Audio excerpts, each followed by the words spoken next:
So here are my 6 of the best things to happen on football's return. And the number one thing is obvious straight away, that football is back, and that's the most important thing.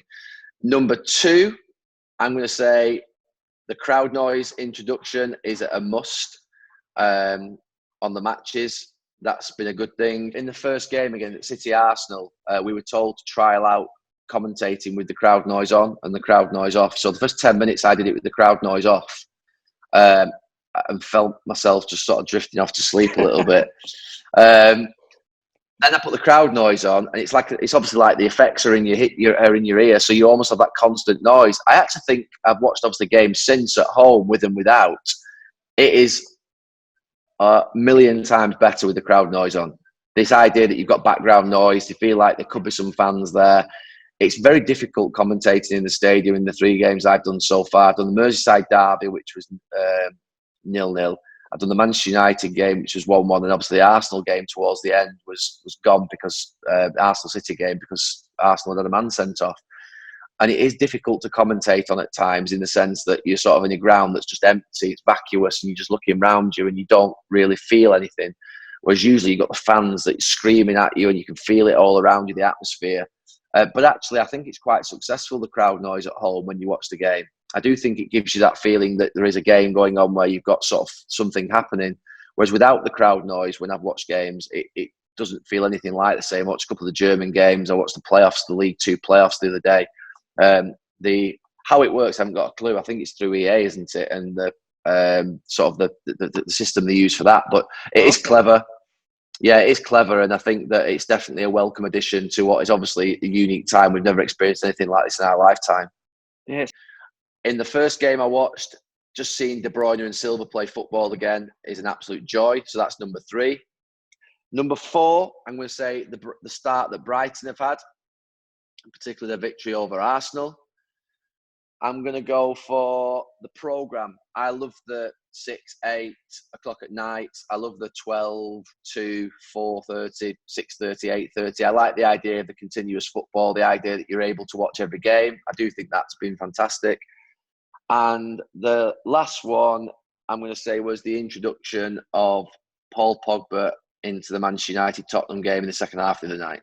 The 6 worst things, number 1 has to be no fans. We all realise how important the fans are, but this just hits home in this last week about how important they are to the atmospheres and the whole Premier League, in terms of what the Premier League is around the world. Without fans, it's far more it's just diluted like you wouldn't believe. No fans. The drinks breaks is the number 2. I mean, the first 3 games I was at, it was chucking it down the whole first half, and players have stood actually sort of shivering with the drinks in their hands in a drinks break, and it's like wet through the rain pouring onto them. I get the from a dehydration point of view. But they are frustrating. It does feel like a timeout. It does feel like something that belongs in American football, not in Premier League football.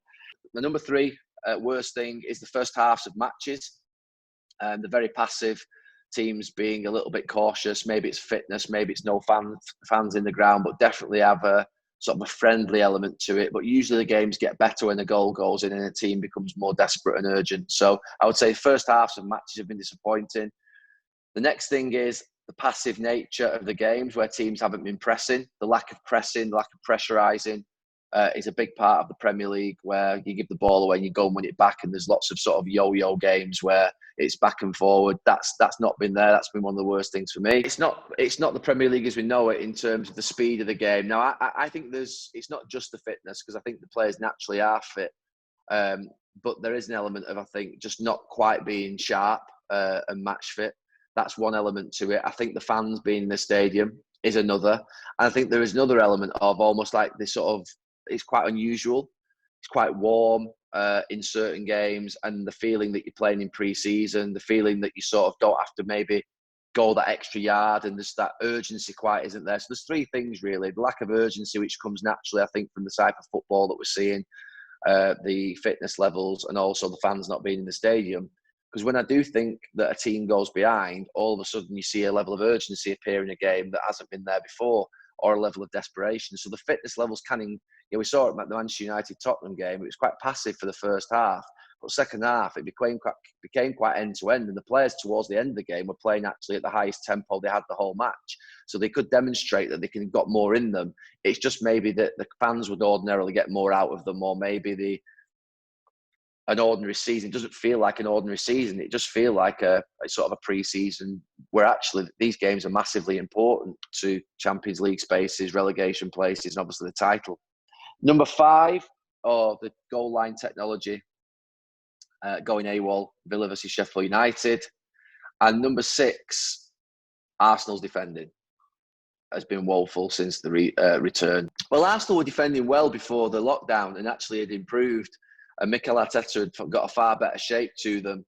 What we've seen since lockdown is that in the first game back, I did the first game against City, they were all over the place. And obviously David Luiz coming on. It's never easy to come on as a sub, but he sort of had a game that really epitomised what has been his career, where he goes from the great personality, great leader, fantastic influence on the pitch, to someone who makes the most bizarre errors.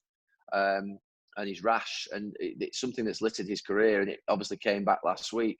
I thought after that game, as many did, that would be the end of him, because Mikel Arteta before the game had talked about something that had happened in the previous few weeks. That's why he wasn't playing. But all of a sudden, out of the blue, he signed a new contract, and Arsenal are keeping him there for another year. So obviously things have settled down. Obviously the contract talks weren't going that well, and they've obviously resumed and gone well. For me, I just feel that Arsenal need reliability at the back.